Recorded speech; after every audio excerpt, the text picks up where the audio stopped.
This shit says Harden going to get $50 million a year in the twilight of his career, and Ime going to bang every female in the org. Rocket's crazy.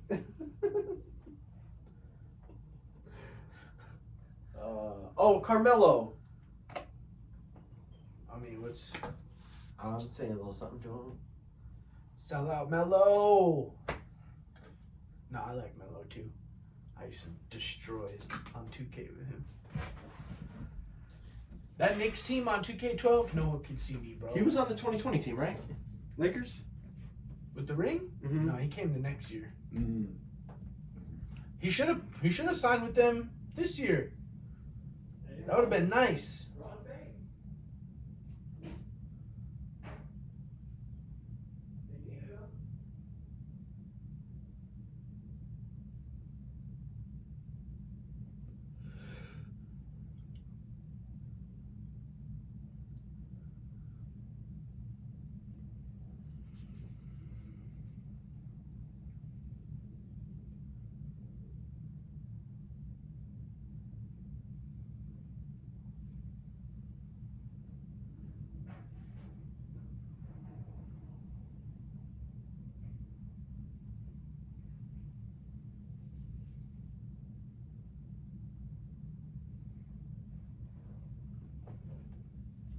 All right. Let's go. Woo! You're trying to... I think it looks crooked, doesn't it? Yeah. Oh, really? I thought it needed to go the other way. I usually like to line it up at the top, the jerseys. Oh, okay. Oh, I guess my jersey shows a little bit more. We should line it up with the black. That looks pretty good, eh? Huh?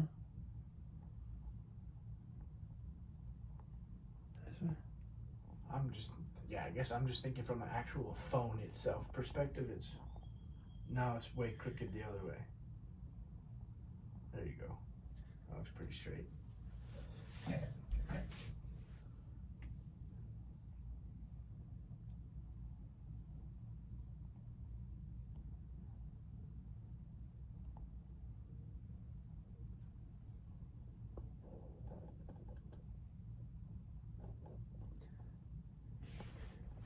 I don't know why I did that.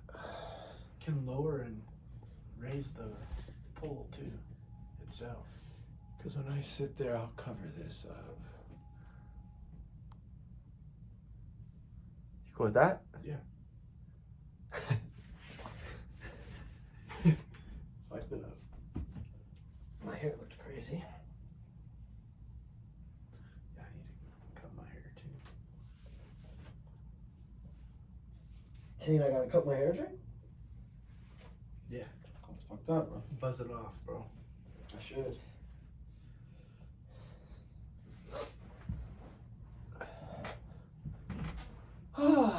Chickity check, check, check, check, check. Chinese chicken. Yeah, This is what I got written down for today's episode. I like it. Hope you're ready. I'm feeling good. Yeah, Mike's Good to be in the lab. I think I might raise mine a little bit more. Check, check, check, check, check, check, check, check, check, check, check, check. Put that blunt down. That's actually too far. DJ, put that blunt down. Let's go back to 2.2. Come on now. There we go. All right.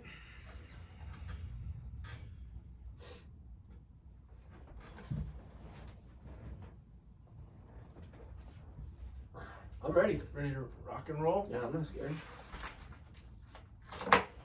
Take these socks off though real quick. Sweating like a whore. Alright.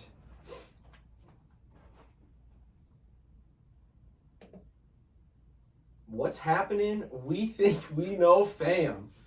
On today's episode, we're going to start things off talking PGA Championship, the Live PGA Championship. And, you know, we got to talk basketball. We're going to talk East and West Conference Finals, what has happened up until this point, where the teams stand, give predictions, pretty easy predictions, but we're going to give them, yeah. So let's get it rolling. Easy predictions. If there's anyone that can do this, it's LeBron James. Oh boy. I was going to ask you how you were doing. You know, took a bye week in between. Jake's been in mourning for about 2.5 weeks. How you doing? Doing all right. Last week was just rough in itself. Had to take the dog to the vet. It was just weird circumstances. There's reasons for the depression, if you will. You're right. I guess I shouldn't put it all on Braun's shoulders. Over the last week, though, it's been on the Lakers. But we're getting there. It's whatever. It's all right. If you guys are watching the video, usually Jake has his, beloved Patrick Willis behind him. He has put his LeBron James jersey up. Rookie jersey. Believe the hype. Believeland in this room. Coming from my co-captain over here. Got to, man. But it has been rough. I'm not putting it all on Braun. The regression from D'Lo. We'll save it. We'll get into it. We know you have a very valid explanation as to why none of this is Braun's fault, and I'm fucking desperate to hear it. I've been waiting. But let's talk some more positive news. Brooks Koepka, my guy. Somehow, I'm just gotta say it. So he did win his 5th major. It's his 3rd win at the PGA Championship. Balled out this weekend. 3 of his 5 all came from the PGA Championship. Yep. And he went back to back in 18 and 19, and then had some bad injuries. You could tell had some mental health things going on, but he's back. Took 2nd at the Masters. Should have won the Masters. I didn't know he had a little. Blew that. Little. I think the mental health thing it kind of is paired in with the injury. Okay. He was just having. Zion. Time. Yeah, basically. Okay. I didn't want to say that at first, but I'm glad that it's I can now. He wasn't feeling like Brooks. But man, it's just crazy. You could tell the PGA was salty he won. Just like when they're all taking the pictures with him at the end with the cup, it was half smiles. I loved it. DeChambeau surprisingly tied for 4th. Just seeing his name up there, it's like he's almost just like a I don't know, like the gag gift that people hand out and shit. You never expect it to mean anything. I don't know. It's just like it's weird seeing his thing up there. You expect him to see him in the match, in a long drive competitions, and just like talking shit in his flat bill hat. To actually see him on a leaderboard was weird. It's been a while. Yeah, it was surprising and good for him. Like he just dissects the game so far scientifically. I think it's almost a demise to his game. 100%. But I never hated watching the match before. I always thought it was fun. The way that dude plays, I'm glad he's not mic'd up and they don't if we listen to him do this PGA Championship, that's a mute kind of. Yeah, I can't. No, for real. He's too much. He talks like he's trying to get his ship to its point on the beach. Like it's all nautical, 3 clicks this way. I need 13.7 calories now, caddy. Yeah, he's like 3 and 2. 3 and 2 what? What does that even mean? But yeah, Justin Rose also finished pretty strong. They had 3 live golfers in the top 10. The PGA is just eating crow on this, and they don't like it at all. Well, the Masters the same way. Well, they had 5 of the top. They had 3 of the top 7 spots in the Masters, I think. Mickelson, Patrick Reed, and Koepka. Yeah, crazy. And they were all within. I think it's 7, right? Because Phil finished 7 or 6. Phil finished tied for 2nd, bro. Oh, that's right. Yeah. I forgot he came on crazy, high. lefty out there doing his thing. But, yeah, I don't know. Shout out Brooks. He's starting to approach some crazy territory. He's now only the 20th player all time to win 5 or more majors. And he just shows up in the big moments. A lot of people have been comparing him to Tiger. I even said a couple things. I don't think we're there yet. This is crazy. Honestly, I don't think people we're there just yet. jump to the fucking fullest extent. Like, no one can get compared. Why can't he get compared to Phil? Why does he have to get compared to Tiger? Like, why does everyone have to get compared to, like, top 1, top 2 player of all time, all the time. I They think just need I think it's clickbait. because it's just like he really does show up in the big moments. The lights don't scare him. He's literally won 14% of the Masters has played in, and he's placed top 10 in like 25% of them. So it's like, it was Tiger Woods was 36% top 10. Brooks Koepka was 33% top 10, which is like, granted, Tiger has probably played maybe 100 more majors than him.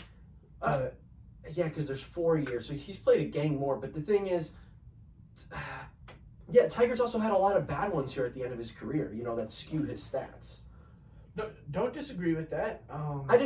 He shows up in the big moment, and I think at the end of the day, when Brooks retires, we're gonna look at him as, I'm not calling him one of the greatest golfers of all times, but we'll probably call him one of the greatest majors golfers of all time.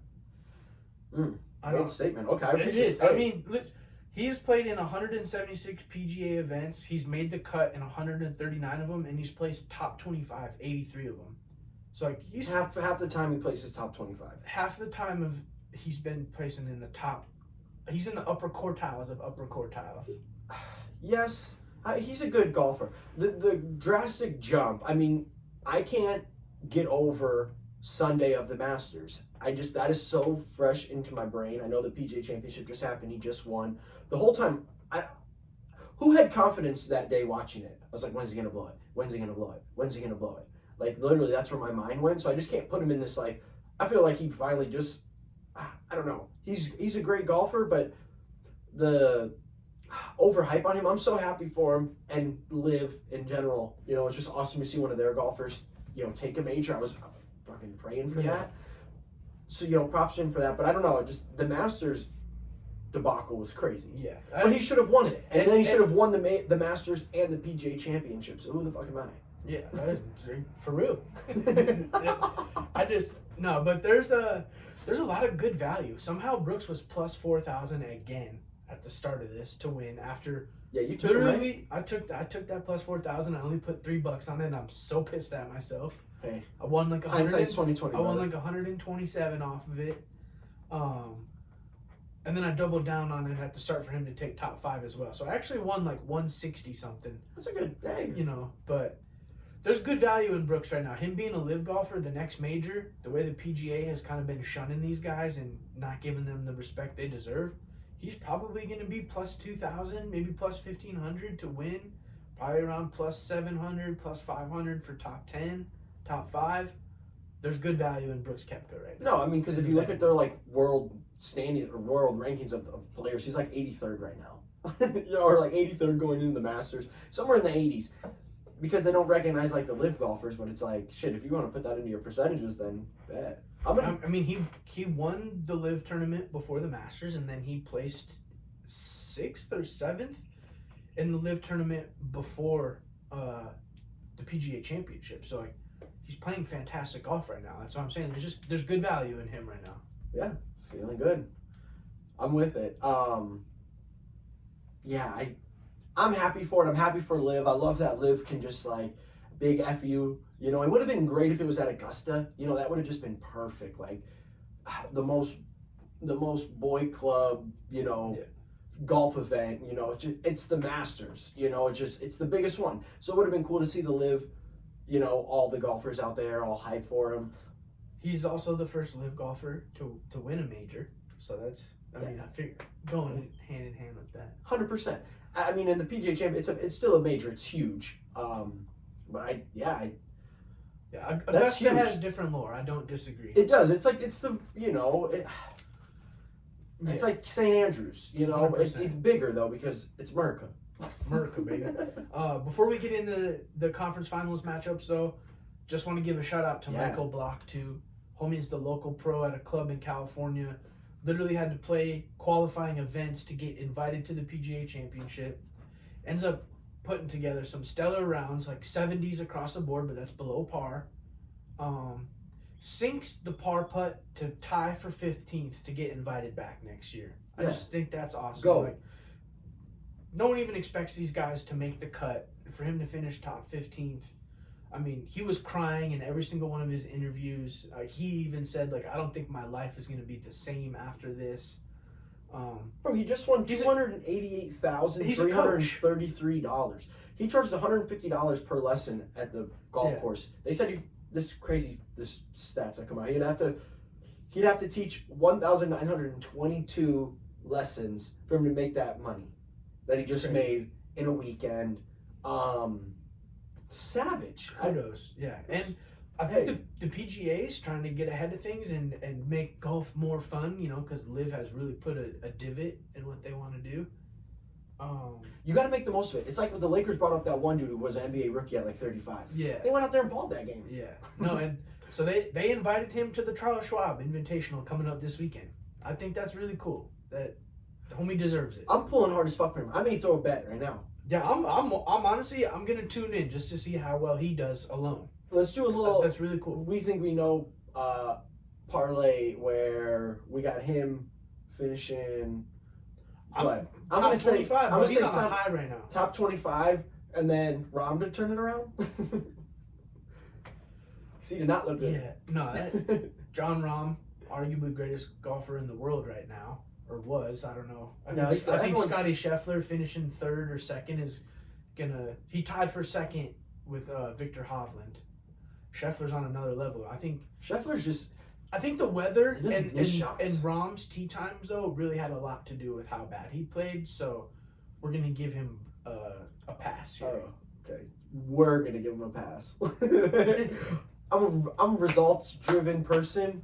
He gets no fucking pass. I don't give a fuck if there's Hurricane Katrina wins. You're going out there and you're shooting 5 under. I'm dropping this bag. 10 under or nothing. I want nothing but birdies. All right. That's pretty much. Yeah, I just want to say, Tiger pulls out to. Good call. The thing is, we kind of talked about it a little bit before we started recording tonight, and I'm to the point now where I only want to watch. I think I only want to watch Tiger play with Charlie and the Masters, and that's it. I'm cool with it. I think he'll get another Masters, maybe 2, or maybe play 2 majors a year because it's Tiger Woods. It doesn't. He'll be invited to every single. He'll play wherever he wants to. He's won all of them. He gets to automatically be invited back. Yeah, I mean, and it's like, and it's just Tiger. Like he could take 7 years off and come back and be like, "Yo, I'm playing," and they're like, "Bet," and it'll be the biggest. He's still a draw. Exactly. At the end of the day, and if probably the biggest in golf still.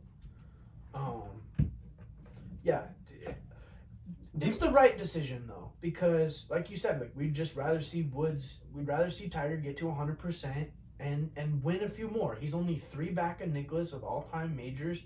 You know he wants that. That's why he keeps going out there and playing. Or he would have hung it up already. Yeah. So I mean, let's just take the year off, get 100%, so you can play 4 rounds. I mean, homie was literally holding himself up with his club to finish the Masters like that, and he had to withdraw. He couldn't even finish. Yeah, it's that's all I want to see. Like I don't want to see. And it's like even, the PGA Championship's cool, the Open's cool, whatever. It's not the Masters. It's really not. And I just want to see you do father-son shit with Charlie and the Masters. That's my 2 cents on it. Yeah, I did see before we move on though. That video. Charlie's getting good, dude. I guess he just outdrove Tiger for the first time. Like, was it last weekend? And he said, Charlie has this mindset and goal that he wants to be able to beat his dad in a round by the time he's 14, 15 years old, which is, I mean, if homie's already setting goals for himself like that, I think he's going to be phenomenal. Well, yeah, and he is, and he'll be able to play anywhere he wants because he's Charlie Woods. Immediately get on the PGA Tour. It's just tough. It's tough to follow in the footsteps of your dad like that. Like when you look at the greatest athletes of all time, their kids never are great. It's hard to live up to that. You're 1 in a million. But was Ken Griffey Jr. better than his dad? He was, but Ken Griffey was never Tiger Woods. You know what I'm saying? It's true. Like Barry Bonds' dad played in the league too. You know what I'm saying? But he wasn't fucking Barry Bonds. And it's I feel that. Living up to the hype of when your dad is a superstar, like the superstar, like the pressure on Bronny. Yeah, and like exactly, or like if Serena Williams' daughter gets into tennis, you know what I'm saying? It's like you could be great, but you're like the odds of you being Serena, like you know, No, I feel that. slim to none. And it's like the fact that Charlie is this good and there is potential of like, oh wow, I don't know. This could be It's cool. one of one for real of like a dad being so good and then their son. I mean that's a lot of pressure to put on Charlie. I'm not trying to say that, but I mean shit, the potential's there and he's obviously in the right environment. He gets to play the best courses with the best instructors, with the best dad coach out there. So Yeah. I'm pulling for him. Hey, 100%. I hope he becomes a GOAT. Get well, Tiger. Get right. We want to see you at least tie Nicholas. Make an effort. Make a push for it. But yeah, get right. Let's get into these conference finals. Okay. We're gonna start with the Heat Celtics. I want to save my boys for last. Best for Definitely last. starting the East. Somehow, some way, I don't think we saw this coming. The Heat are up 3-0. They win both games in Boston. This is more of a shock than the West. What's going on? What the hell is going on? To me, this is more of a shock than the West. Like if someone would have said, "Hey, one of these conference finals is going to start off 0-3," I would have said the Nuggets Lakers. I'm not a big Lakers fan, but on the other hand, Denver's just playing at an insane level, and the vice versa. I would have said the Celtics would be up 3-0. Yeah. Like they're the number 2 seed. They're playing the Heat, who yes have been on a heater, but the Celtics are deep. They may be the deepest team in the league next to the Nuggets. You know what's going on? What's going on is what I've said for the last 3 years about Jason Tatum is what's going on. I'm not putting all the blame on Tatum, but I'm going to do a little percentage here. Everyone wants to throw Missoula under the bus. Do I think he's been outcoached? 100%. I definitely think he's been outcoached. You know what you can't coach? You can't coach your fucking superstar. Your 2 superstars to go 1 of 17 from 3, 1 of 14 from 3, not make a fourth quarter bucket. And the thing is, Tatum has one good game 7 in the Philly round, and everyone overlooks how terrible of a series he really had. Like he looked in game 6. He had 3 points in game 6, the first 3 quarters before he just absolutely torched the fourth quarter. 3 points in 3 quarters, and then scored 20 or 17 in I think 17. 17 in the fourth. 4 or 5 from 3. And the cool, he did it versus the worst Game 7 coach of all time in Doc Rivers. He did it in probably the worst Game 7 team of all time in the Sixers. It was a recipe for disaster for them. They if there's one team screaming to get beat and one coach screaming to get beat, no one's ever lost more 3-2 series leads than Doc Rivers. I think it's 10, or he's lost 10. It's up to 7 now. Or he's lost 7 game 7s. Yeah. And 10 2-3 leads or some shit like that. Or 12 2-3 leads. Something astronomical.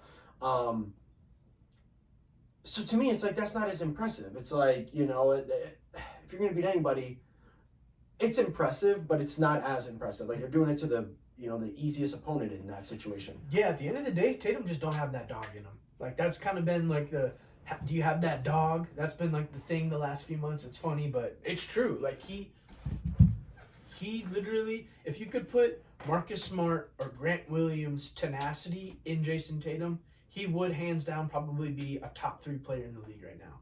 He's just so passive. He might be a little too overly aggressive in the way he takes his shot selection sometimes, but him as a personality and what you need to bring to the postseason, like he don't have that dog. Like, look at what Jimmy Butler does. He gets in your face.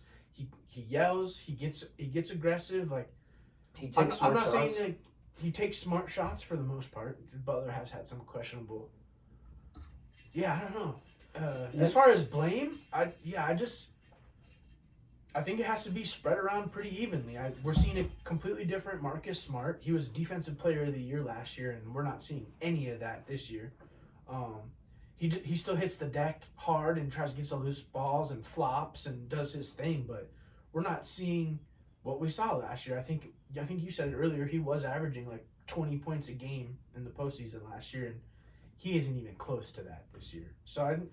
And you have a rookie coach. I think the turmoil that they suffered in the offseason with the Ime situation in the front office, is similar to the Warriors when Draymond punched Poole. Like they were just in a lull in a weird place this year, and I think the blame's got to be spread pretty evenly. Okay, yeah. So my percentages, I have 50% on Tatum, I have 20% on Jaylen Brown, 20% on Missoula, 10% on the role players. And the reason I'm giving Tatum such a heavy load of it is because you are the superstar. You're supposed to be our number one guy. You're a first team All NBA. You can't go out there and not even attempt shots in the fourth quarter. Like what? And his play selection sometimes it is. I've said it multiple times on this. He's the only player in the league I know that literally can dribble and kill the clock. He'll kill 18 seconds of the shot clock, pass it with a 1 second, and give a dude a terrible fucking look. Yeah. And then look at him like, what the fuck, bro? Hit it. You know, you're supposed to be catch and shoot. The worst thing that's ever happened to him, R.I.P. Kobe, was Kobe talking to him, telling him he's that guy. That's the worst thing that's ever happened to Jason Tatum's career. He was on a decent course. He was going to be a mid-level player. He was going to be a Paul George. Kobe made him think he's Michael Jordan. And all of a sudden, everyone's like, oh my God, Kobe gave him his approval. Kobe wouldn't have gave this dude this approval. You know what I'm saying? This is year, 7, 8 of seeing the same shit. It was cool. He's too ISO dominant. He needs to evolve his game for sure. They're getting outcoached, yes. But yeah, I was surprised Missoula only 20%.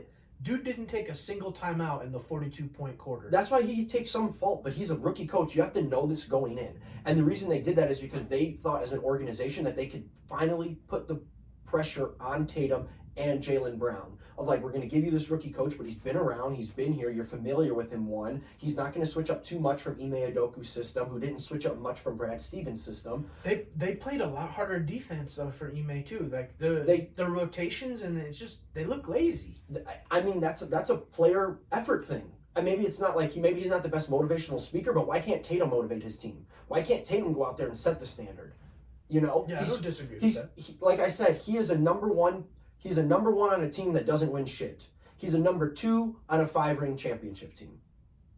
That's the type of player he is. He needs to accept that if he wants to win rings, he has to be a number 2. If he wants to be the guy, cool, but you'll never win a ring. He's Damian Lillard. So Jaylen Brown also, was he second team or third team? He was third team. So, but he's now also eligible for a max. Yeah, now, he was second. I think he was third team, or maybe even second team. Either way, you just have to make the All Pro team to be eligible for Supermax or Max. Because Tatum can get like 300 and something, and Brown's at like 280. 280, I think, or 279. But yeah, 280 rounded up, whatever. I mean, we have a pretty large sample size of this now. Do the Celtics need to move on from the two of these guys, or do you fucking pay both of these guys $100+ million to watch them tank? Because it's like, when these guys go 1 of 17 combined, like you said, in the fourth quarter or whatever, or from 3 from 3 that game. My bad, I fucked that all up. It's like you're gonna have these games, yes, but in the playoffs you can't have your 1 and 2 being that bad. So like, is it time to blow it up? I think it's yes. I've always liked Jaylen Brown too, and I've been a big defender of him. But he's another one too of like, he needs to be in that third role. I really think so. Or a really, really low level 2. He needs to have a better number 1 if he's going to be a number 2. He can't dribble the ball himself. He has to be, he is giving Russell Westbrook a run for his money as the worst dribbler in the league. The dude can't keep his, he can't keep his feet. He just has clumsy ass turnovers too. He can't dribble. You expect him to dribble more than one time, it's a turnover. It's unbelievable. But he plays good defense, he's energetic, and he can go off for 40. But the thing is, the league nowadays, Gabe Vincent can go for 40. There's so many talented scorers. Just dropped 30 last night, too. You know, any player in the league right now is a great scorer. That's the reason they get there. But they don't bring all the other aspects to of the game to their game. You can't keep them both together. I don't think fans of the Celtics, they're way too similar. They are, and they're not good enough to be the only two. Like, you're investing $100 million a year just in 2 players who, yes, you've been to the Eastern Conference, yes, you've been to the finals, but it's flame out after flame out after flame out. Like, how many times do you have to see the same thing before you make a change? Yeah. And a change that is something for the better. It's not like putting more pressure on their hands, it's putting less. Like, go get a better coach. Like, you've given them 2 rookie coaches back to back. Like, when is the organization? I know Brad Stevens is applauded for being this guy, but what the fuck has he done? To be like talked about in this great executive. Like, if anything, he's handcuffed this team. Yeah. So I mean, is Missoula gone if they get 100%. swept, or is he gone regardless? I think he's gone regardless. I think there's been too much talk and too much shit and blame put on him. There's no way he's back. Do you think he's back? I know they give him an extension, but they'll pay his ass. Just the way the cycle has gone this year and has kind of been trending this way, I think he's gone for sure. Like Spoelstra said it best, the way these if championship winning coaches are getting fired for not making the finals, homie's for sure gone. They're about to get swept. I agree with the mainline media right now too. Is like they quit. They gave up game 3. Like you could tell they just shipped it in. They said fuck it. Tatum only played like 32 minutes. They sat like the whole fourth. I think they've quit on him. So it's like when the players quit on the coach, you have to move on. Yeah. And honestly, I don't want to take anything away from Miami. I know the Bulls were one good half away from being in this spot. So it's just nice to know that if the Bulls would have won that game, we probably would have won a ring. But no, I don't want to take anything away. The player, he gets unfair. I don't even want to call it unfair. We'll just say he gets no love on this pod, is Grant Williams. You can't do what he did to get all in Jimmy Butler's face and then expect not to just get... It couldn't have worked out worse for him, is all I'm just saying. He's just getting shit on. It couldn't have worked out worse, for real. Like the Dylan Brooks thing, he is the new Dylan Brooks right now. Dylan Brooks did it to himself, and that was just a shitty circumstance. Or this a is shitty worse. thing to do. This is worse because it's like he's the only one that seems like he's pissed off about this, and this goes back to having the dog. It's like, bro, you want Brown or Tatum to be that guy. You don't want bench 7th man Grant Williams being the guy to get in fucking Jimmy Butler of all people. He's probably one of the few guys in this league that actually feeds off that type of stuff and doesn't cower to it. Butler's like, bet. We've been seeing it all over Instagram. He's talking shit every day, after every game. He's pulling up during the game. He's pulling up in joggers and flip-flops slides for these games. Like, bro, Jimmy Butler is not the person. You want to talk about poking the bear and dumping honey? That's the cheesiest thing Bron's ever done. One thing you do is don't fucking poke Jimmy Butler. Well, and the thing is, Bron's the type of guy who will, like, go to social media and say some shit, but it's, like, for one day. Jimmy does it for a month. He don't forget. People don't forget, bro. And he can let you know. To Al Horford, bro, yeah. It wasn't even his shot, which was awesome. Gabe Vincent just comes up, bangs it. Al Horford's walking off. He just gets down on his knee, does the timeout, and he's just by himself. Like, he doesn't need the backup of his team. He's a hard-nosed dude, and I know everyone always talks about that heat culture thing, and that's kind of been a lot of the narrative throughout the sports world is, like, this is just heat culture, this is heat culture. It kind of is now. It kind of is. I'm gonna lean more like I think they've just gotten lucky with their undrafted guys. Like, kudos to their front office and their scouting department for hitting on these. But they've had the hardest path through the playoffs of all 4 teams, by far. I mean, they got a hurt Milwaukee team. But Giannis missed 1 game, fam. He missed 2.5. And they won a game or 1.5 when he was gone. He was bad. They beat the number 1 team. They dismantled him, and now they're dismantling the number 2 team. The 2 best teams in the league, record-wise. They both had better records than Denver. I'm not disagreeing. I just where Milwaukee was at, Budenholzer losing his brother, Giannis probably at 75%, Middleton being a completely different player. True. Let's not. I mean, we can. Yes, but they're still the number 1 team in the league. We'll tip the cap to them for losing a fucking play-in game, and then should have lost to the Bulls in the second play-in game, and now they're in the conference finals, 1 good game away from being in the finals. So, like, we can't take away from them. I think they've gotten lucky with guys getting hot at the right time. They were one of the worst shooting teams in the league in the regular season, and now they're one of the best shooting teams in the playoffs. Like, it's guys are just getting hot at the right time. It's kind of like what the Warriors did last year. Sometimes there's just nothing you can do about it. True, 100%. But you can't take away from this run. This is the most impressive run. Yeah, this is 100%. And I know you want to give it to the Lakers. I feel like they've had the easiest run so far through these. My only thing with that is, and when we get going on the West, My only thing with that is, like, no one had the Lakers actually even getting this far. The Heat were supposed to be here. Heat were supposed to be in the Eastern Conference Finals. Who had the Heat in the Eastern Conference Finals? They were the number 8 seed. I'm just in the playoffs. Like, no, everyone expected them to be probably anywhere from the 4 to the 7 seed. Like, from where they were at as a team. True, and the East was a little easier. Eastern Conference Finals last year, Game 7, Jimmy Butler. Like, that was... They should have won. And they should have won. Like, Butler was this close to making that shot. True. But this year, no Tyler Hero. Bam's been... I mean, he's having a good series this series, but, before that, he's been... What did he do? Did he even play the New York series? Yeah. Question mark? Jimmy...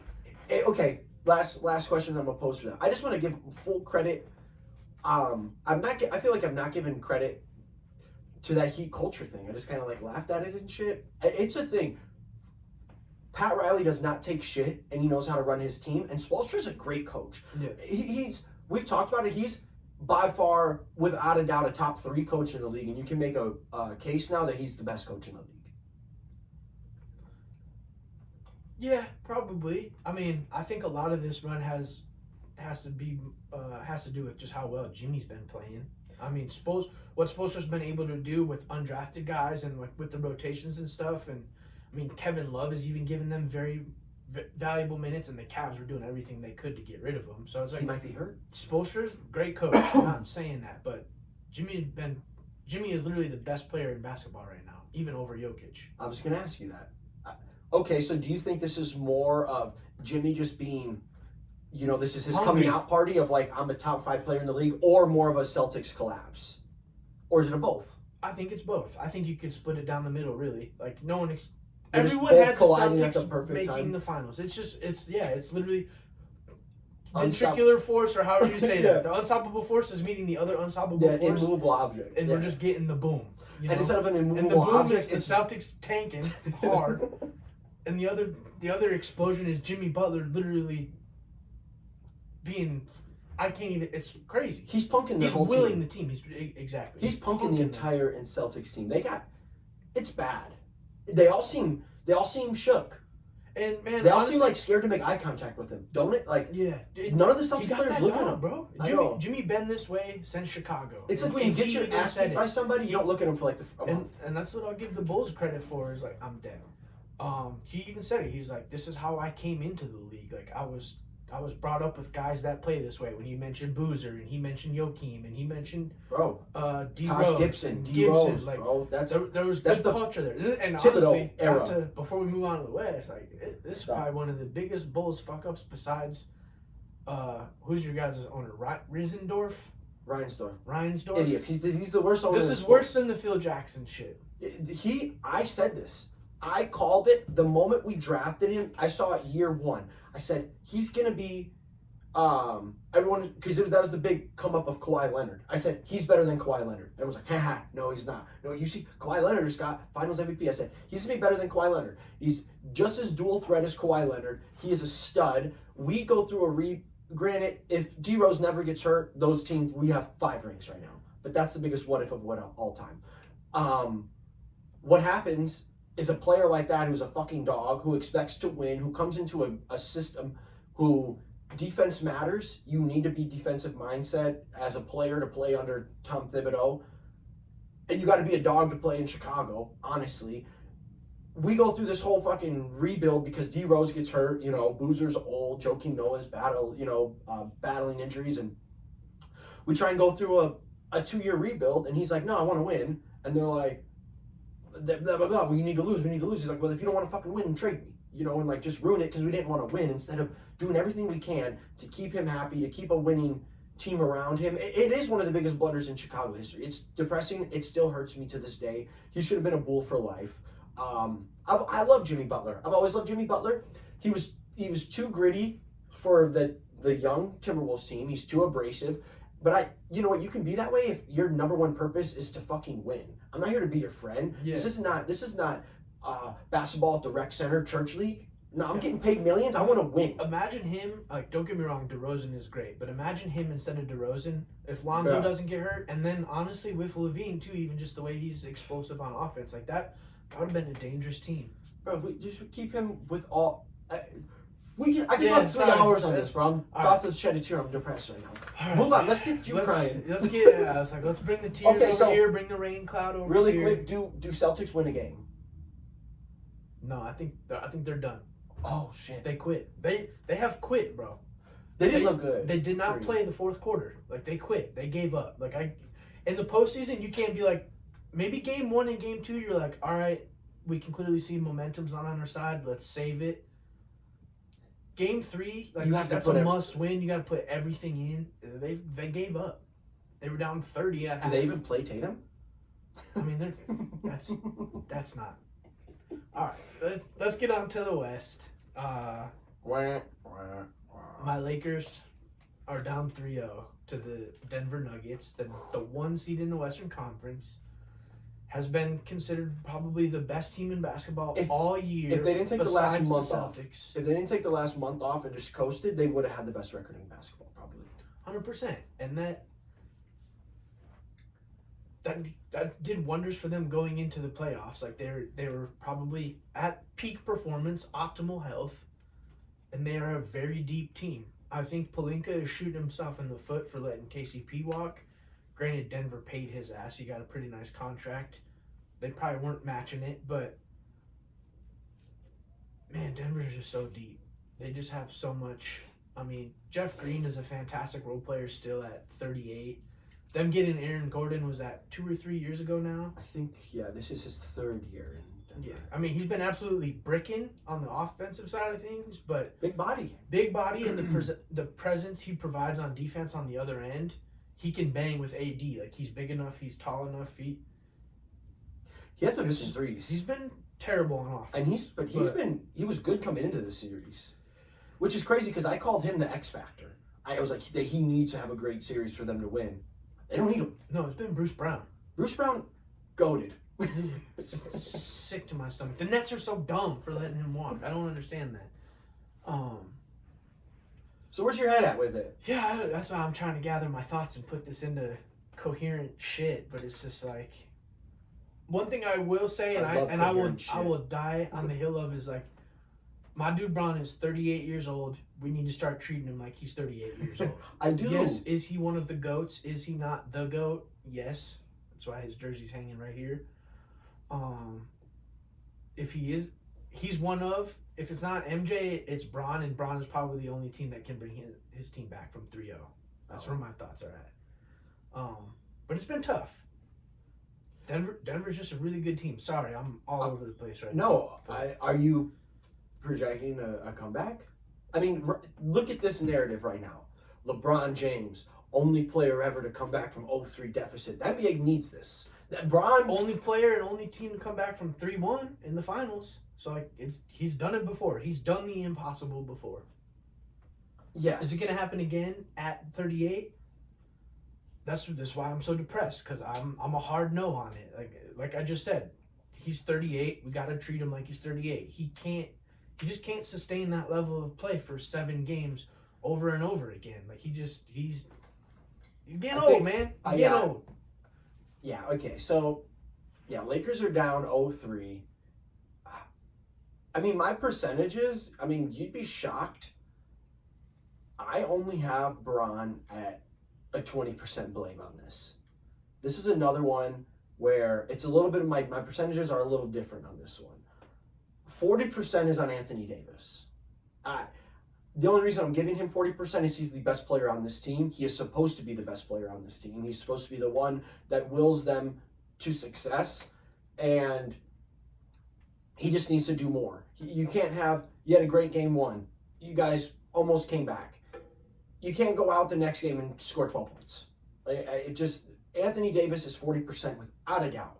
I have 20% on LeBron James.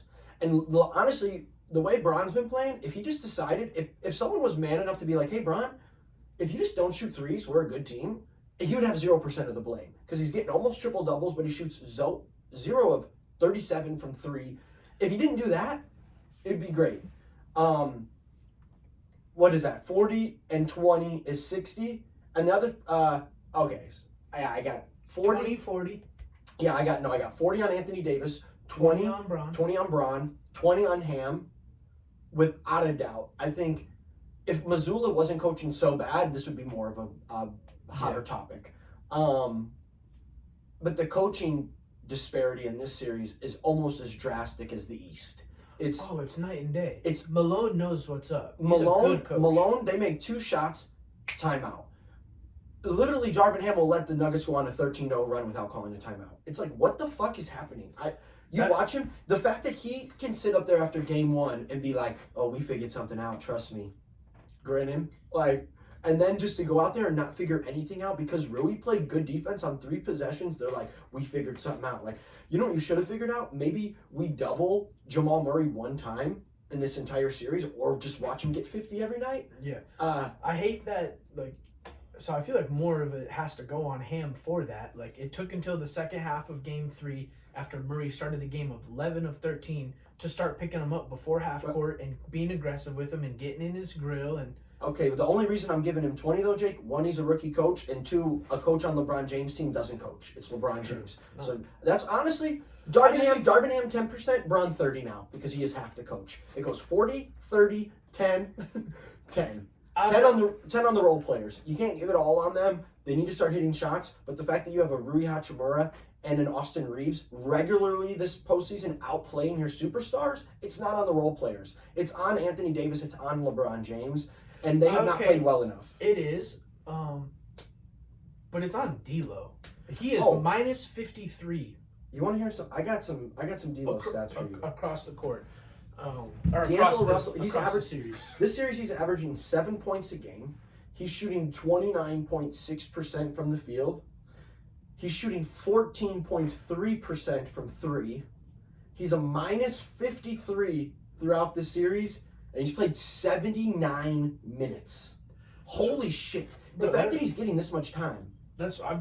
I said it after game 1 is you can tell in the first quarter whether D'Lo has it or not, and if he doesn't, you need to sit him. I don't care if you traded a first-round pick for him to get rid of Russ. I don't care what type of trade package you're using. He is a liability.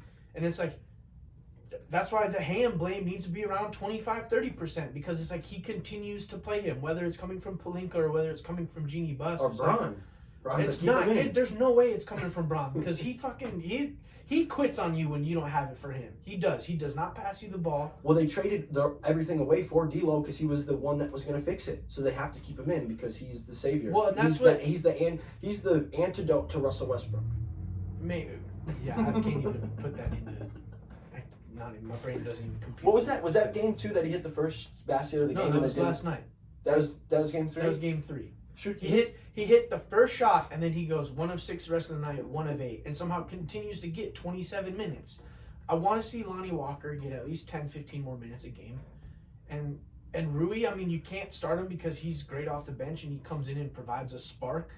He's the only bench scoring. But yeah, I don't know. Bron does need a little bit more blame though too. He's had some rare low IQ plays, the 3-point decision. At the end of game 1, I don't really give him shit for because I mean they were losing. The only thing I give him shit for is there was 50 seconds left. You could have got a better play. That was the worst. Game two, I almost primarily blame LeBron for. Honestly, it's those 2 threes. Those 2 threes he shot. You could tell he was just tired. Bro, just get a different play in. There's 3 minutes left in this game. We don't need you taking these dumb shots. I do blame game 2 on LeBron and AD.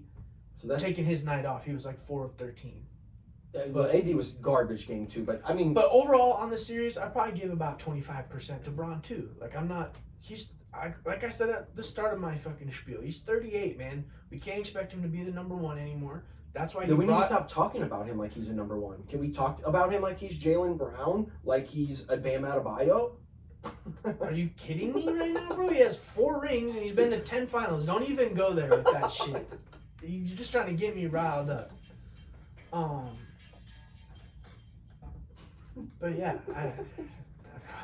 no, I mean, I get it. He is 38. He's obviously not all there. But then why can't Darvin Ham figure out something to be like, hey, Brian, we're only going to play you 20 minutes a night. And those 20 minutes are going to be the entire 4th and the last little bit of the 3rd. And we want you to go balls to the wall. Actually, they can't do that when they have D'Lo going 14% from 3 and 29% in the series from the floor. Like, Well, you can't do that when you're playing that bad. Well, Rui doesn't miss. That dude's been the best player on the Lakers. Start him for Bron and have Bron do his minutes off the bench. Unbelievable. My man's Jake missed 23s in a row. He set a playoff record for the. Another record for him in the books. I'd love to see it. It is. It was Tobias Harris at 16 in a row. But he was he missed 20 in a row in the fourth quarter. And then he went back to back when the Lakers were down 7. So it was a good swing. Hilarious. And then he just thinks he's got it. He's like, I got it. I will say, I don't, it's been a 20-year career, and I'm sure there's been some bonehead plays. I think the worst play in recent memory LeBron James has ever done was that Game 1-3. We were literally watching it. We went to a bar. We went out and watched it, which we never go out and watch these games. A lot of these games get a little too intense. They need to be viewed inside the security of our home for, reasons of things can be said. But LeBron James literally pulling the ball up. I said it jokingly. Pull up. I said it like 3 possessions in a row, so maybe it's not as cool when you call your shot, but I literally called it. I'm like, pull up right now, Brian. You got this. Just jokingly, homie pulls up, brick. It was one of the worst. It almost went in. It hit the back iron. It was a terrible shot, though. It was terrible shot selection. Yes. The shot itself, he had space and he should have made it. I knew it wasn't going in though. It's like there was no conviction behind that. They had not hit a 3 in I don't even know 2 lunar cycles. It was the spring solstice last time we saw him hit a 3. The dude, he shot them in the foot multiple times, and he just continues to shoot the 3. But you just can't beat the Nuggets. The Nuggets are a fucking phenomenal team. When Jokic doesn't have it going, like he didn't have it going really in Game 3. They kind of shut him down the first 3 quarters. Murray gets off to this fucking phenomenal start, 30 in the first half.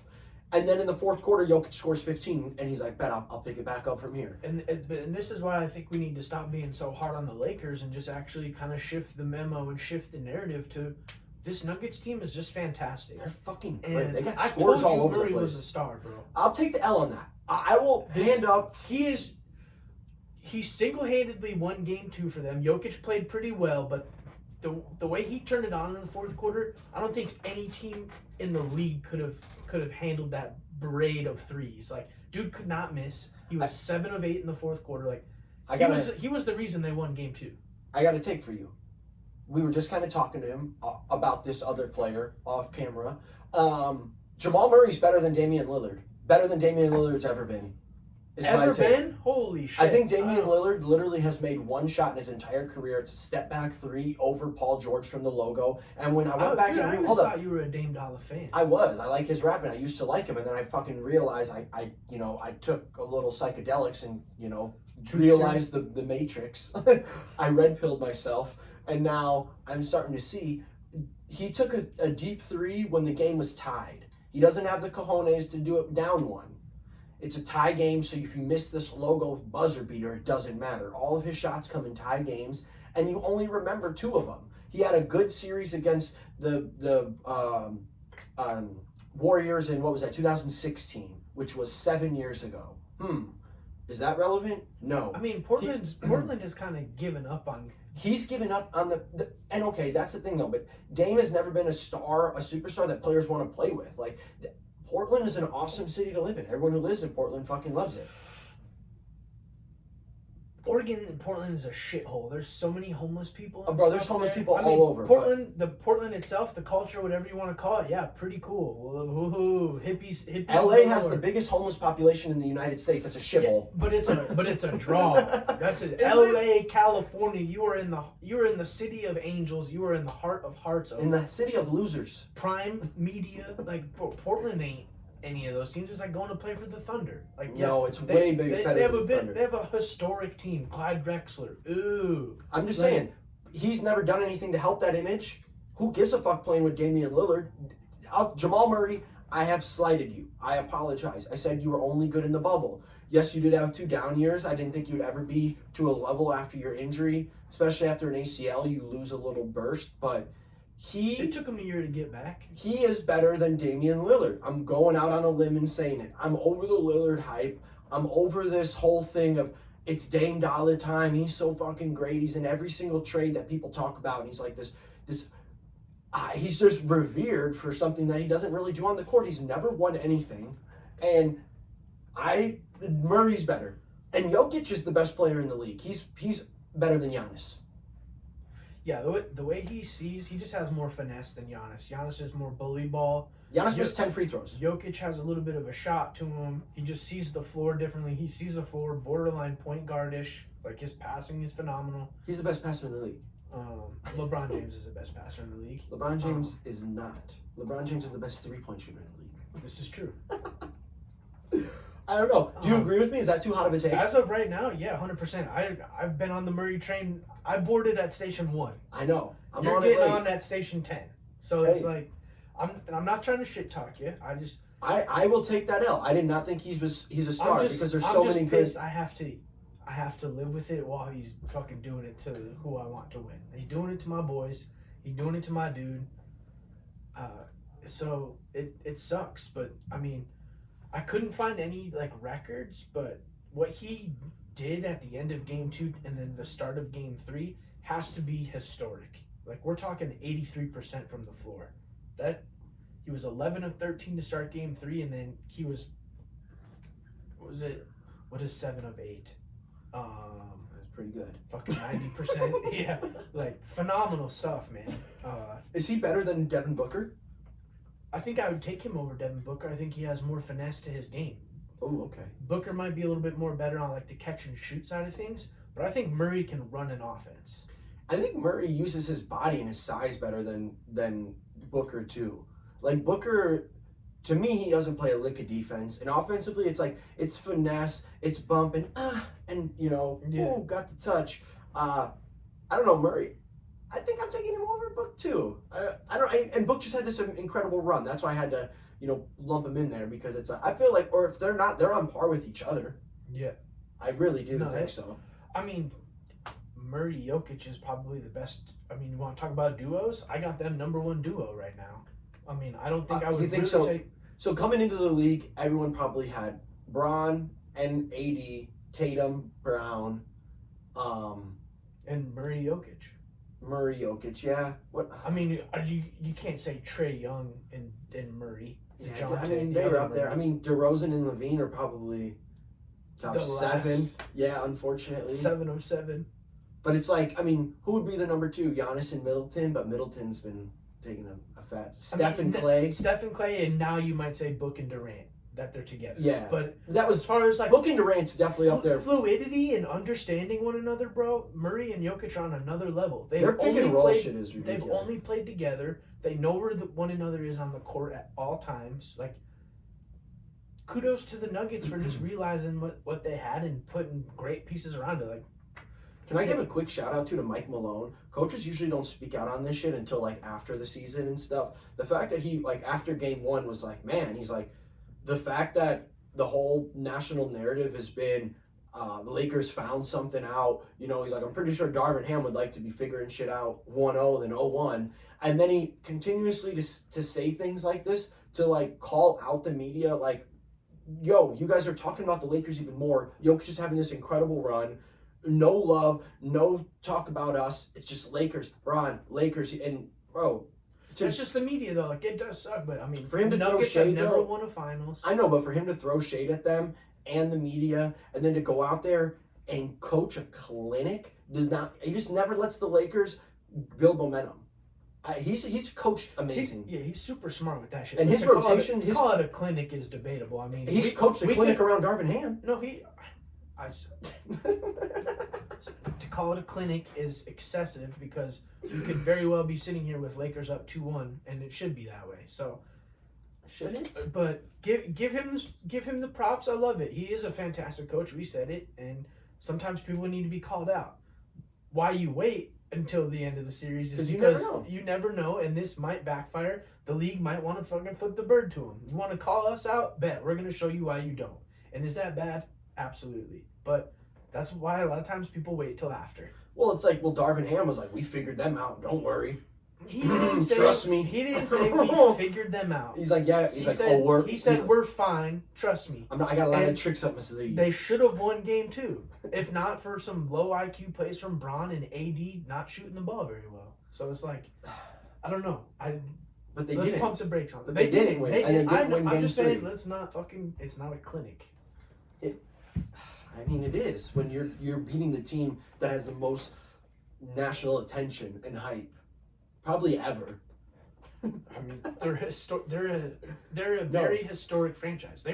Bro, 95% of media had them out of the playoffs. I think the only people that had them making the playoffs were Lakers fans and me. And Bron supporters, so 90% of the media. No, which is, I disagree, bro. I think the media narrative has shifted. Like, yeah, we talk about Bron as the greatest player of all time, but people don't like him. Like, he's not loved. Oh, stop. Okay, I don't want to get into this because he's probably he's probably the most beloved, and he's probably the most defended superstar of all time. It's not even close. The national media, I mean, they've been calling him the greatest player of all time, and he can lose 6 rings, and all of them be his fault. Defended. But no, to get back to this whole series, you're saying the 38-year-old Bron and thing, and I really do, and I think he has enough in the tank. I think he can have a LeBron game and like will him to 1 dub. Like, I don't know if they lose game 4 tonight, but I think he has enough in the tank to go off and have 1 historic night. You're like, that's Bron. I just don't know if they can do it for 4 games in a row. No, I think they win tonight, and realistically, I mean, the way it's been going and how hot Denver is, unless they just completely shit the bed and shoot like 13% from 3, Denver in 5. Yeah, so you got them win 1 game though. I think Lakers win tonight, like you said. Like, this is borderline legacy shit. Bron and AD is now a part of this conversation. They can't get swept in the conference finals and be okay with it, you know? Yeah. Like, show some heart. I think they win tonight, but, you know, going back to Denver with some altitude shit and whatnot after probably emptying the tank to win game 4, Denver in 5. Damn, so both conference championships are over in 4 and 5 respectively. That's just insane to think. And honestly, going in, we said now this maybe one. the NBA steps in and this is gonna go 6 because they need the bread. Who knows? Yeah, and what did you say about the time where it was slated? It's like 10 days away from when they were expecting the finals to start. I think they have the finals slated to start June 1st or June 2nd. So we're 10 days away from that yet. There's no way the NBA is gonna. That's millions of dollars for them. Yeah, to lose. I mean, that's you'd give them 8 days because it's like the Lakers if they lose tonight and the Celtics if they lose tomorrow. Then we're 8 to 9 days before. Wow. Before there's another basketball game on. Yeah, that's crazy. I mean, and you just can't have the media talking about Jimmy Butler and Jokic for 9 straight days. Yeah. You know what I mean? Like it is what it is. They're gonna if the Lakers lose this game, it'll be embarrassing because you know they're gonna do everything in their power to get them the dub. And I think it'll be like I was saying, it'll be a 15 to 20 point dub either way. Like whatever team wins, it's gonna be by 15. As long as Eric Harris isn't the head ref tonight. If Eric Harris is head ref, it's a sweep. No, you hate this guy, bro. They did the shit on him. His family and he is a fucking die-hard Celtics fan. And LeBron and the Lakers this playoffs are 0-3 when he's been the head ref. Is he a diehard Celtics fan? Bro, he's been exposed. His whole family has been exposed. That's awesome. But yeah, I mean, whatever happens, I do think the NBA is going to step in and make sure at least one of these series goes to 6 games. They need the revenue with sponsorships and business isn't good for viewerships and sweeps. you know exactly. Yes, or sweeps are not good for business, I should say. The business isn't good for sweeps. What the hell? But no, yeah, sweeps are not good for business, especially for the NBA. And especially these are supposed to be the 4 best teams in the league. Like they need exciting game 7s. They needed that Boston, Philly in the conference finals. 100%. Yeah, I think I don't want to. Damn, I don't want to predict 2 sweeps, but I'm gonna do it. I think I feel more confident saying the Heat are gonna sweep. They looked broken. The Celtics did look broken. At least the Lakers still showed signs of life and a little bit of fight, even though they're the biggest step forward, 2 step back team I've ever seen in my life. I mean, they gave Game 3 away. They shoot themselves in the foot. They let the Nuggets go on a 12-0 or a 13-0 run, bro. And 7 minutes left in the fourth. Like, and granted, the Nuggets have been making incredible plays, and they make those shots that are like, what the fuck was that? And then it's like, no, yes, like those types of plays. But I mean, when a team makes those consistently, it's what they're doing, And when Murray's fucking shooting 90% from the floor, it's good luck. Any team, good luck. I don't care if Bron is the GOAT. Like, we saw when that Heat dude was playing against Jordan and homie went like 90% from the floor. Jordan couldn't do anything to win that game. Yeah, when you get on heaters, like, good luck, and Murray himself and the Nuggets have been on a heater this year. Yeah, they have. Before we wrap up though, I mean, as we're talking about Bron getting older, 38. He's now clearly the number 2. They brought in AD to be the number 1 guy. Are they going to pay Reeves? Are they going to pay Rui? I mean, I feel like they 100% got to keep one of them. They're kind of in a similar situation as the Celtics, though. Like, do you pay into the luxury and risk these fines and risk losing picks? I mean, I don't know. In my opinion, the way Reeves has emerged, you can't let him walk. Okay, see, and in my opinion, I think what the Lakers need to do is sign Rui. I think Rui has really been the unsung hero. I know Reeves has had good games, but if you look across, like, look who's had big games out there. Like Gabe Vincent, the other guard they have, Strus, Caleb Martin. So why wouldn't you want to Reeves, keep the guard? Exactly. I just think there's so many available guards out there to where you don't have to pay someone 15 to 20 million. I think someone is really going to overpay for what Reeves has done. And I just don't think it'd be beneficial. Do I think the Lakers will do it? 100%. They make all the dumb mistakes. They'll pay him probably $26 million a year to stay because he's a fan favorite and people like him. But I don't think you pay him, and maybe they're like, man, we let all these other good players go, the KCPs, the Carusos, and made these dumb decisions that we regret 2 years down the road, and maybe they don't want Reeves to be entangled with all those names. But I just think that there are so many options. I think Rui is more of importance to their success next year than Reeves, personally. I think you can fill in the gaps. I think D'Lo is automatically gone. He has to be gone. The money that he would make, like, you'd rather pay Kyrie an extra few million. You'd rather donate it to the food bank of LA. 100%. The way he's been playing, he's hot garbage. He's not even hot. He's cold garbage. That dude is. And I called it. I called his play though, and you were very high on him. I was, bro. Look at how he played versus the Warriors. He was borderline great in 2 of the games that series, and then he was pretty good the rest of them. And now he's a no-show. Like, terrible. If honestly, going back to my percentages, I'm putting 35% of it on D'Lo. He is the starting point guard. Out here shooting 14% from 3. He's worse than Bron. Bron missed 20 straight threes and still has a higher percentage. He deserves some blame. He's 35. bad. Okay. No, he's got realistically 25 solely himself, if not a third. The thing is though, because when he doesn't shoot threes or score, he brings in nothing. He brings no morale. He brings no defense. He's not a hype man for Reeves and Schroeder off the bench. He's almost like he prays for their downfall so he gets more minutes. I'm tired of seeing these clips of him shooting them after the game. Bro, make them during the fucking game. You see the clip last night? He made like 10 in a row. Stop. Or it was 2 nights ago now. I thought that was the biggest. I almost threw my phone. He did it. He did it game 2 and game 3, right? He's done it every game. The L's. It's been 3 videos. I want to see you make it on live TV, bro. And it's like, the way he's been shooting, how long did it take for them to get that clip? 3 hours? It was probably midnight. So bad. But I think, going back to the original, question, I really think Rui is more important. I think they found a gem in Rui. I think he was underutilized in Washington. And I like his play a lot. I think he plays really fucking hard for them. I think he has been the most consistent player. He's one of those guys that just needed the opportunity.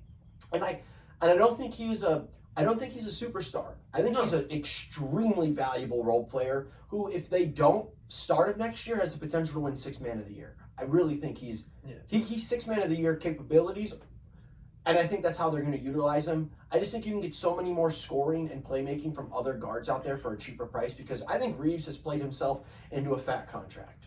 Yeah, I really do. No, I called him a $25 million a year dude. You were a little bit lower, but I was like 17 to 20. The way, if he can work on his finishing ability, he puts dudes in blenders, bro. He is filthy with his moves. He just do you want him to keep breaks the floater? I do. Like if they, this is where it gets weird, because it's like they realistically need to keep both if they want to be considered a championship level team. Facts. And it's like, do you let Reeves walk and sign Kyrie, or do you pay Reeves and expect him to be the starting point guard and you just let D'Lo by the wayside? I think that's the move. If you do sign him, he has to be the starting point guard, and he has to be willing to take that role on. Yeah, no, 100. That's like there's two scenarios. And then I think you get another guard that's a playmaker next to him, maybe more defensively minded, maybe not as floppy as Schroeder. But I mean, I could see them keeping him too and having them, be the two guards. And Vanderbilt's a great regular season guy, but I think he got to go too. I know, like, we weren't even really talking about him, but like I think Lonnie Walker needs more play. For the defensive presence that Vanderbilt provided in the Warriors series, he has been an absolute no-show in this Nuggets series. He was a great defender in the Warriors. Granted, the Warriors are a small team, and he's fucking 6'9", I feel like. He's big as fuck. And that's why I thought he was going to be borderline X-Factor-ish for them this series, and he is nowhere to be seen. Yeah. So it's like, who's the other guard they got that has had 0 minutes? Malik Beasley? Yo, where is he? I get it. He's probably more of a liability on defense than D'Lo, but at least he was shooting like 40% from 3 during the regular season and top 5. Yeah, can we try it? Can we try it? Give him 5 minutes and let him shoot 3. If he hits 2 of them, he's feeling it. Keep him in. If he misses all 3, sit his ass again. Yeah, better than seeing D'Lo just crush every game.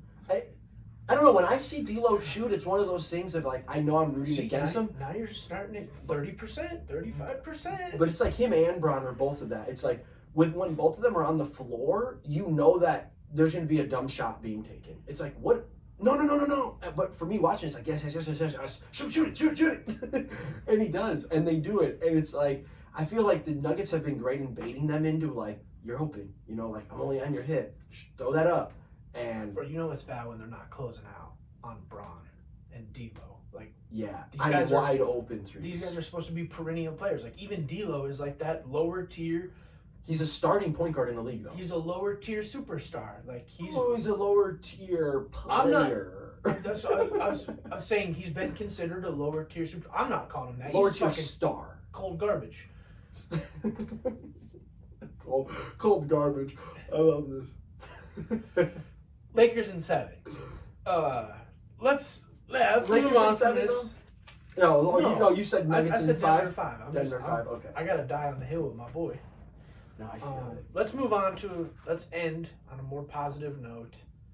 Melo, officially, I don't know if it's a positive note, but we got to give him some flowers. Man. Drops a dope ass retirement video of like him. It's like an old TV. Phases in and out. It's all highlights of his career and his even younger playing days, and then him passing the torch to his son. I thought that was really cool. Hanging it up after 19 seasons, though. I mean, Carmelo Anthony growing up was my favorite as player. One of the greatest players to never win a ring. 100%. I think personally, I didn't watch Barkley. He's at his tail end of the careers when I got into basketball as a kid, but without a doubt, in my upper echelon of players to never win a ring, he is top 5. I think he's better than Chris Paul. I think he had handcuffed himself of chasing the bread and putting himself into long-term deals. Bron was really the first superstar to really get into those 3-year deals of be ready for the max every 3 years as the league shifts, which is a genius financial move from him because the salary cap continues to go up and your max money will continue to go up. Whereas Melo really anchored himself and put him into those 7-8 year contracts. But Melo growing up was my favorite player. I watched him win it at Syracuse. I remember that moment. It was fire. I always loved him more than Bron. I was always a Bron hater too, and they all came in at the same draft. 03. Shout outs to the second best draft of all time. Behind the 83 draft, 84. They got the goat in there. The 84 draft, I think. Can't make the playoffs. That's why he's the goat.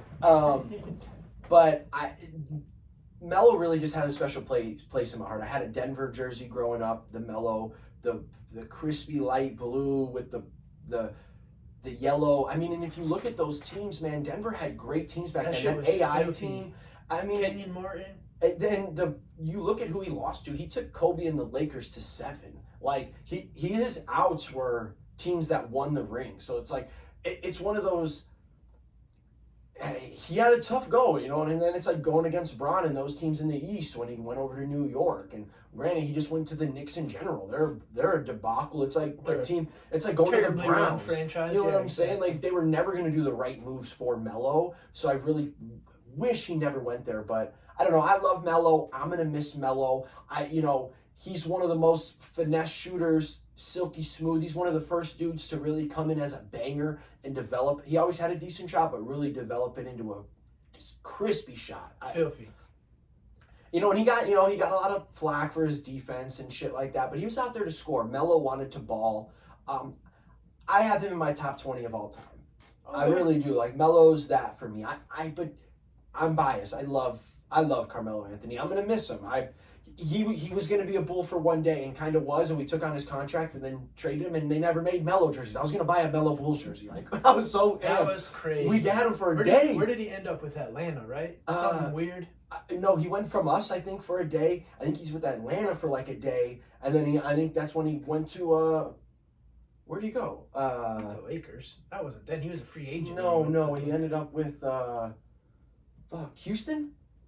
Isn't that when he made his way to Houston? Might have been. Did he even play with Houston? Yeah, he played with Houston. That was probably then. Because pretty sure, but I would have bought a jersey. But the one question is, Denver, you think would have to retire his jersey, but he wears number 15, and so does Jokic. No, that's a pickle. That's a pickle. And or do they? I don't think Denver would retire his jersey though. Like he didn't. He went to New York. He chased the bag and went to the Knicks. Do you think the Knicks retire his jersey? No. You don't think he gets his jersey retired anywhere? You know what? Actually, I'm going to take that back. I do think the Knicks will retire his jersey because they just need something to look forward to next year for the ceremony. That'll be a sold-out crowd. He's beloved in New York. And he is beloved. He doubled down in New York. He did sign a fat deal. I call him a sellout because he took the deal rather than going with Bron to get the rings. But it's like, at the end of the day, get your bag. That's tough to... I take that back. I think New York will. He's beloved there for sure. Yeah, and the 7, and I guess he made them kind of relevant again. Like those Tyson Chandler days with Raymond Felton, J.R. Smith was when J.R. Smith was on the verge of being a star. Those New York teams were good. See me on 2K12, I'll beat you by 20 with that Knicks team. That was the only team I ran with. That shit was crazy. That was one of the only teams that 2012 people don't realize that's the best 2K ever made. That Heat team was unfair with Bron. That OKC team with Durant, Harden, Russ, Thunder, Knicks, Clippers. Oh my God, see me. That really had 4 unstoppable teams, and that Knicks team was the most slept on. That Knicks team was filthy, so filthy. Yeah, I could see New York. He did a lot for New York too, and really putting the Knicks back on the map. But yeah, is he a top 5 never to win a ring guy for you? Probably. I mean, you know me, I'm more of a football guy, so my basketball history really doesn't go that deep.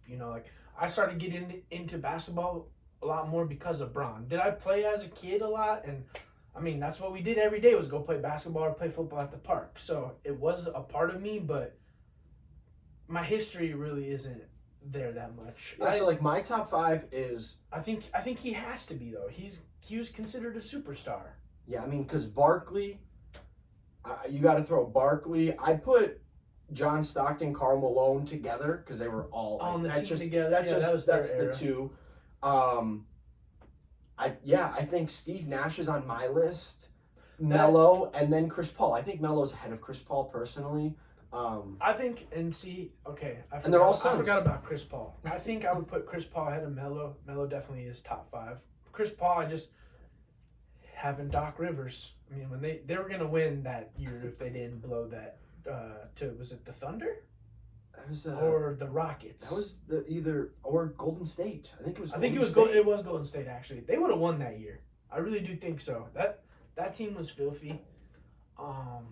But yeah, he's in there for sure. He deserves a championship. First ballot Hall of Famer, Melo. I think he's 10th in scoring of all time, or 12th in scoring of all time. For that alone, probably. Because I guess he probably does have multiple All-Pro teams and stuff. He'll be a first ballot. Just what he provides to the game, what he brought to the game. Yeah, I'm pulling this up real quick. My bad. I should have had this ready from my boy. He is. Fake fan.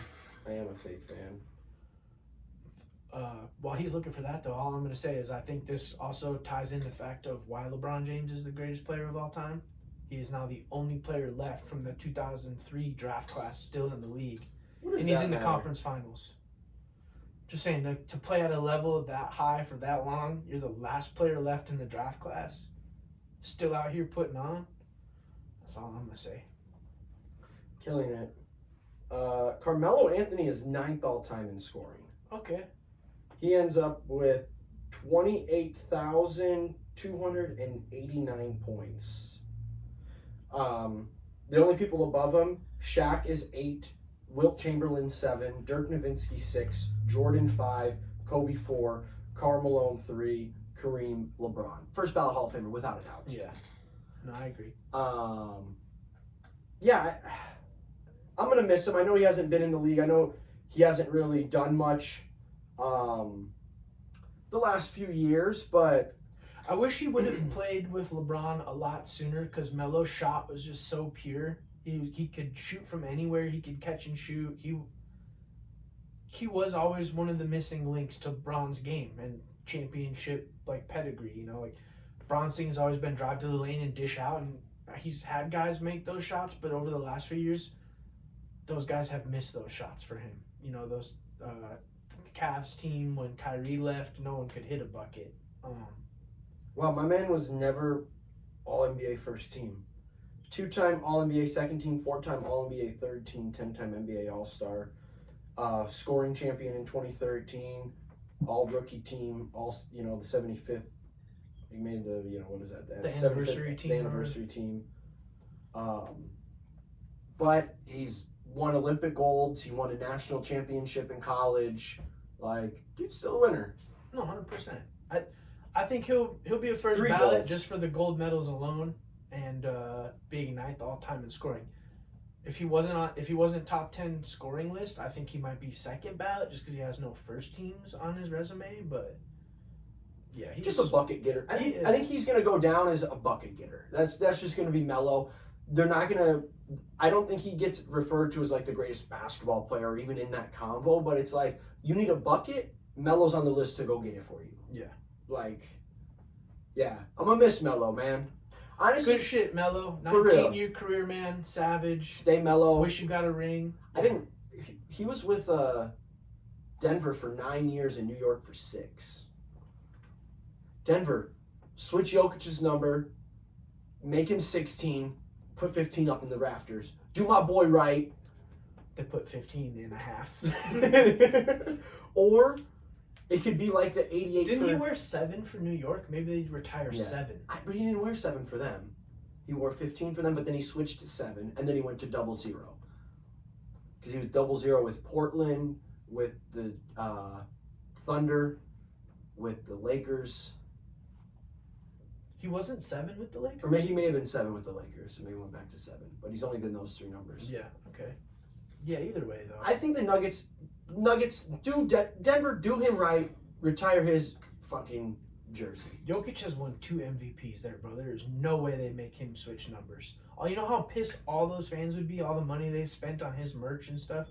Melo hasn't been there in 10 years, bro. Okay, Bron switched his number from 23 to 6. Lakers fans didn't say shit. You have to pay for that. He paid for it. Yeah, the fucking fans got to pay for the jersey. Shit ain't up to date. You can swap. They let you swap. Oh, do they? Yeah. Okay. whatever. Retire his jersey. If even if they don't put a number, just put Melo in the rafters. Oh man, yeah. Crazy. That's all I got. That's all I got too. Let's wrap it up. Yeah, next week we will check in on Jake, see how he's doing with his boys getting swept. May or may not be an episode, depending on. We'll talk NBA Finals. And we've written it out this long. We're probably going to talk Stanley Cup Finals. Sorry, hockey fans, we will do better. I know we said we were going to talk about these, conference finals, but nothing's better than the Stanley Cup Final. So we'll get you guys up to date on that. The NBA Finals Our next time NHL around. preview. And any big sport or any big news NFL wise for sure. As always, though, please remember to like, subscribe, hit the bell, follow us on our socials, our Instagram and TikTok _we think we know _ YouTube is going to be we think we know pod. And as always, don't forget to tell your friends about us. Deuces. Later. That was a good ad. That was. I like when you share